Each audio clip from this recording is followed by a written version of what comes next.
मुझे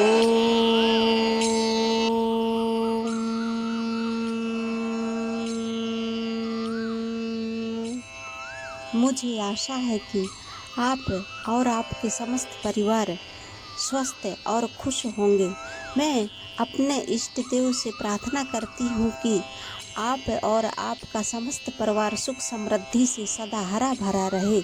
इसी कामना के साथ सभी अपने अपने इष्ट देव के भक्तों को मेरा स्नेह भरा प्रणाम है। आगे की कथा इस प्रकार है। देवता का अभिषेक करने से आत्मा शुद्धि होती है, गंध से पुण्य की प्राप्ति होती है, नैवेद्य लगाने से आयु बढ़ती है और तृप्ति होती है, धूप निवेदन करने से धन की प्राप्ति होती है, दीप दिखाने से ज्ञान का उदय होता है और तांबूल समर्पण करने से भोग की उपलब्धि होती है। इसलिए स्नान आदि 6 उपचारों को यत्न पूर्वक अर्पित करें। नमस्कार और जप ये दोनों संपूर्ण अभीष्ट फल को देने वाले होते हैं। इसलिए भोग और मोक्ष की इच्छा रखने वाले लोगों को पूजा के अंत में सदा ही जप और नमस्कार करने चाहिए। मनुष्यों को चाहिए कि वह सदा पहले मन से पूजा करके फिर उन उपचारों से करें। देवताओं की पूजा से उन देवताओं के लोकों की प्राप्ति होती है तथा उनके अवान्तर लोक में भी यथेष्ट भोग की वस्तुएं उपलब्ध होती हैं। अब मैं देव पूजा से प्राप्त होने वाले विशेष फलों का वर्णन करता हूँ, जो तुम लोग श्रद्धा पूर्वक सुनो। विघ्नराज गणेश जी की पूजा से भूलोक में उत्तम अभीष्ट वस्तु की प्राप्ति होती है। शुक्रवार को श्रवण और भाद्रपद मासों के शुक्ल पक्ष की चतुर्थी को और पौष मास में शतभिक्षा नक्षत्र के आने पर विधि पूर्वक गणेश जी की पूजा करनी चाहिए। 100 या सहस्त्र दिनों में 100 या सहस्त्र बार पूजा करें। देवता और अग्नि में श्रद्धा रखते हुए किया जाने वाला उनका नित्य पूजन मनुष्यों को पुत्र एवं अभीष्ट वस्तु प्रदान करता है। वह समस्त पापों का शमन तथा भिन्न भिन्न दुष्कर्मों का विनाश करने वाला है। विभिन्न वारों में की हुई शिव आदि की पूजा को आत्मशुद्धि प्रदान करने वाली समझना चाहिए। वार या दिन, तिथि, नक्षत्र और योगों का आधार है। समस्त कामनाओं को देने वाला यह है। उसमें वृद्धि और क्षय नहीं होता, इसलिए उसे पूर्ण ब्रह्म स्वरूप मानना चाहिए। सूर्योदय काल से लेकर सूर्योदय काल आने तक एक वार की स्थिति मानी गई है, जो ब्राह्मण आदि सभी वर्णों के कर्मों का आधार है।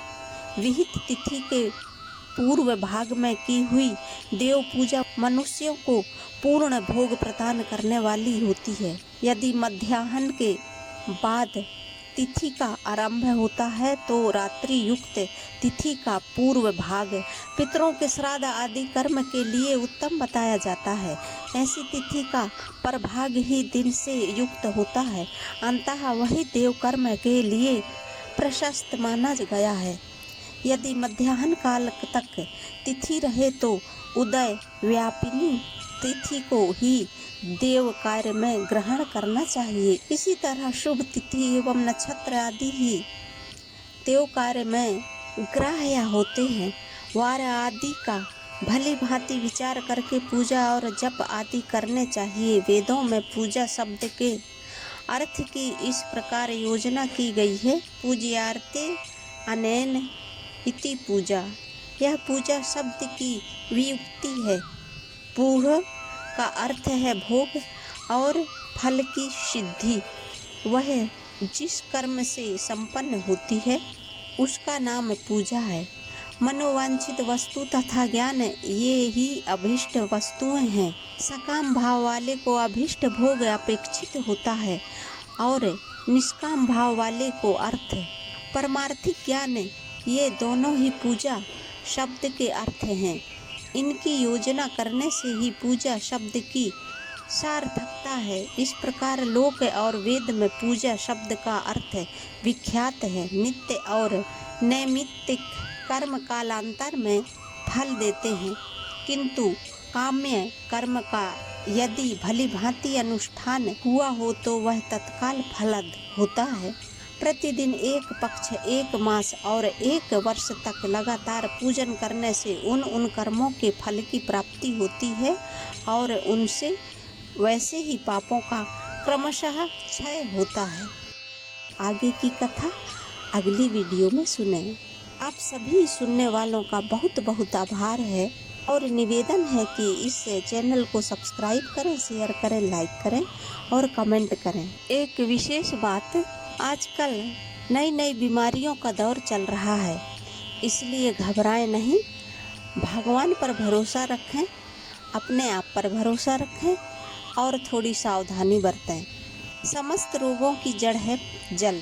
यदि जल को उबालकर ठंडा करके पिएं तो किसी भी प्रकार की कोई बीमारी नहीं होगी।